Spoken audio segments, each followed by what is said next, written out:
यहाँ पे जो 5 अगस्त 2019 में जो एक बहुत ही अनडेमोक्रेटिक वे से यूनिलैटरली और असंवैधानिक तरह से ये जो उन्होंने 370 उन्होंने एक डिमोलिश कर दिया।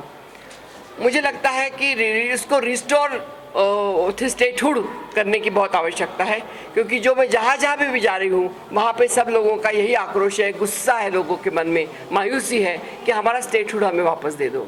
मुझे तो बहुत आश्चर्य लगा जब मैंने देखा, क्योंकि उसी पार्लियामेंट में भी चर्चा हुई नहीं, मुझे नहीं लगता यहाँ विधानसभा में भी आपके यहाँ चर्चा हुई, और एक तरफा निर्णय लिया गया और 370 के अंदर उन्होंने स्टेटहुड का तो कर दिया। स्टेटहुड का यूटी करने का पहले काम मैंने देखा है। यूटी का हमेशा स्टेट होता है, लेकिन स्टेटहुड से यूटी होने का काम पहली बार हमने देखा है, और जम्मू कश्मीर के स्टेट के 2 टुकड़े कर दिए उन्होंने। तो ये लोगों में बहुत गुस्सा है कि ये स्टेटहुड वापस फिर दे दे। नाराज़गी है लोगों के मन में। लोगों को मन में ये भी है कि अपनी नौकरियाँ वो कहाँ छोड़ेंगे, नौकरियाँ उनको मिलनी चाहिए। अगर बाहर के लोगों को यहाँ नौकरियाँ मिलेगी तो फिर हमारे लोग कहाँ जाएंगे, ये भी लोगों को एक डर है। दूसरा, उनको लगता है कि हमारी जो ज़मीन है तो हमारे ज़मीन के ऊपर हमारा ही अधिकार होना चाहिए, हमारे लोगों ने वो ज़मीन लेनी चाहिए जो हमें एक स्टेटस मिला था। इससे पहले मैं हिमाचल में भी मैं थी इंचार्ज, तो हिमाचल में भी एक स्पेशल स्टेटस उनको था कि आर्टिकल 118 के तहत वहाँ पे कोई भी ज़मीन ले नहीं सकता है, ज़मीन सिर्फ वहाँ के हिमाचलीज़ को ही लेनी होती है। तो वैसे यहाँ पे भी दिया था, वो भी उनको वापस मिलना चाहिए।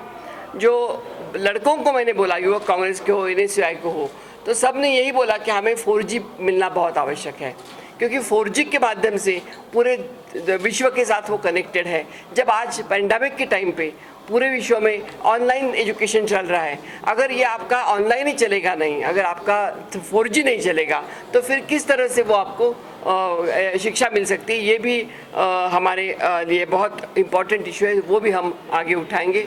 और 2 दिन पहले हम जब जम्मू में थे तो कश्मीरी पंडित का जो इशू था, उसी के लिए हम जगती करके वहाँ पे जो सेटलमेंट हुई है, उनके सेटलमेंट की जगह पे गए थे, तो उनका भी यही कहना है कि हमारे जो अधिकार है वो हमें दे दो, हमें अपने गांव श्रीनगर जाने का हमें परमिशन दे दो।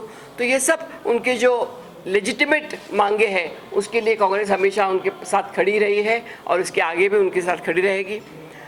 जो एक इंक्लूसिव देश का सपना जो इस भारत सरकार में हमारे कांग्रेस पार्टी ने देखा था, इस सभी जातियों को, सभी अक्रॉस द धर्मों को, सभी across all cast, creed, religion and state, हम सब एक साथ मानते थे, वो होमोजीनियस स्टेट हम फिर देखना चाहते हैं। आज दुर्भाग्य से ऐसे हो रहा है कि एक जगह पे हम जो सोचते हैं तो एक पोलराइजेशन करने की कोशिश की जा रही है, और उस पोलराइजेशन के एक दूसरे के मन में शंका आ रही है। मुझे लगता है वो शंका दूर करने की बहुत आवश्यकता है, और वो कांग्रेस की सिवाय कोई नहीं कर सकता।